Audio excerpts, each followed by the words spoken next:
નમસ્કાર મિત્રો, વીડી યુનિવર્સ લઈને આવે છે સ્પર્ધાત્મક પરીક્ષાની તૈયારી કરતા વિદ્યાર્થીઓ માટે ખૂબ જ અગત્યના બે ટોપિક: નોબેલ પુરસ્કાર વિજેતા ભારતીયો અને વિટામિનોના રાસાયણિક નામ સરળતાથી કઈ રીતે યાદ રાખી શકાય. તો ચાલો જોઈએ. સૌપ્રથમ નોબેલ પુરસ્કાર વિજેતા ભારતીયોના નામ. તો આ માટે એક માત્ર લાઈન યાદ રાખવાની છે, અને લાઈન છે કે રોકી તારા ખૂટે ચંદ્રસેન સૂરજ આવે કે. જી હા, રોકી તારા ખૂટે ચંદ્રસેન સૂરજ આવે કે. તો ચાલો જોઈએ. રો પરથી રોસ, રોનાલ્ડ રોસ, કે જેમણે તબીબી શાસ્ત્રમાં 1902માં નોબેલ મેળવ્યો હતો. ત્યારબાદ કી એટલે ક્રિપલિંગ, કે જેમણે સાહિત્ય ક્ષેત્રે 1907માં નોબેલ મેળવ્યો હતો. ત્યારબાદ તા, રવિન્દ્રનાથ ટાગોર, કે જેમણે સાહિત્યમાં 1913માં નોબેલ મેળવ્યો હતો.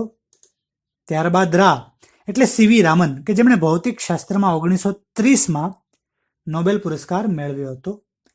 ત્યારબાદ ખુ એટલે હરગોવિંદ ખુરાના, કે જેમણે તબીબી શાસ્ત્રમાં 1968માં નોબેલ પુરસ્કાર મેળવ્યો હતો.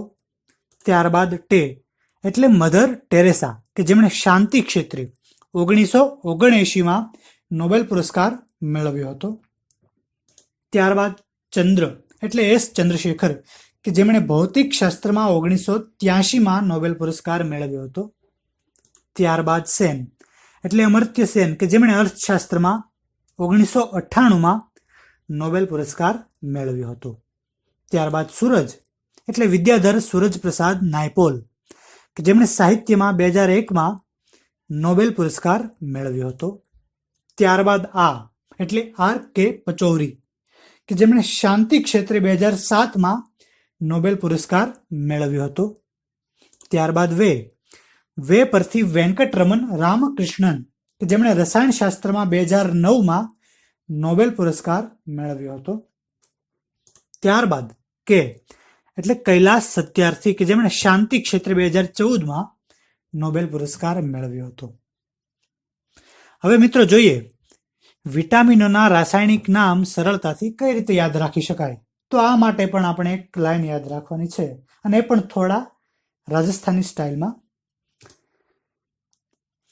કે રે થારાની પેન્ટોપા બાયોફોલિક્સા એક ટોફી.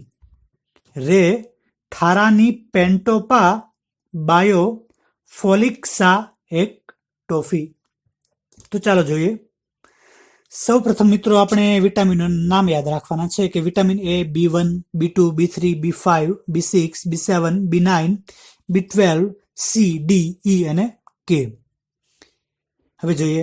વિટામિન એ એટલે કે રેટિનોલ, વિટામિન B1 એટલે થાઇમિન, વિટામિન B2 એટલે રાઇબોફ્લેવિન, વિટામિન B3 એટલે નિકોટિનામાઇડ કે niacin, vitamin B5 pantothenic acid, vitamin B6 pyridoxine, vitamin B7 એટલે બાયોટીન, વિટામિન B9 એટલે ફોલિક એસિડ, વિટામિન B12 એટલે સાયનોકાબાલામીન, વિટામિન C એટલે એસ્કોર્બિક એસિડ, વિટામિન D એટલે કેલ્સીફેરોલ, vitamin E એટલે tocopherol અને વિટામિન K એટલે ફિલોક્વિનોન. જો આ વિડીયો તમને પસંદ આવ્યો હોય તો લાઈક કરો, શેર કરો અને સબસ્ક્રાઇબ કરો અમારી ચેનલ વીડી યુનિવર્સ.